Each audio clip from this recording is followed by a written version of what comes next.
కదా. ఉమ్, పార్టీ అవును పరంగా తెలుసు వాళ్ళకి. అవును ఇప్పుడు వీళ్ళ దాంట్లో ఎంతమందికి తెలియదు పార్టీ పరంగా? ఉమ్, అందరికీ తెలుసు పార్టీ పరంగా. ఉమ్, జనసేనలో పుట్టగానే వచ్చి జనసేనలో చేరలేదు కదా. ఇదివరకు ఉమ్, పార్టీలో, రాజకీయ పార్టీలో అనుభవం ఉన్నోళ్ళే కదా చేరింది. వాళ్ళకి బూత్ ఉమ్, వ్యవహారాలు తెలియదని ఎందుకు అనుకుంటారు?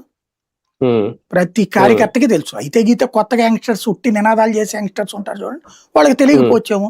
వాళ్ళని వీళ్ళు ఉమ్, మేనేజ్ చేయగలరు కదా. అవును బలమైన లీడర్లు ఉమ్, బోల్డ్ అంతమంది ఉన్నారు, వాళ్ళకి ఉమ్, ఉమ్, వినియోగించుకోవట్లేదు అంతే.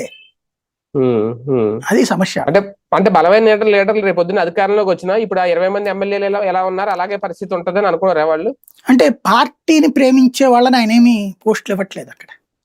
ఉమ్, పార్టీని అపారంగా ప్రేమించే వాళ్ళకి నేను చెప్పినట్టు బొలిశెట్టి శ్రీనివాస్, కందుల దుర్గేష్, నాదెళ్ల ఉమ్, మనోహర్, ఉమ్, హరిప్రసాద్ గారు, ఉమ్, దట్స్ ఎనఫ్.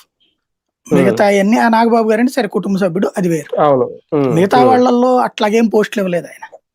కానీ మిగతా ఎమ్మెల్యేలు అందరూ ఎంతమంది సంతృప్తిగా ఉన్నారు అనుకోవాలి? వాళ్ళందరూ అసంతృప్తి లేదా వాళ్ళల్లో? అందరూ ఈవెన్ వీళ్ళకి అసంతృప్తి లేదా?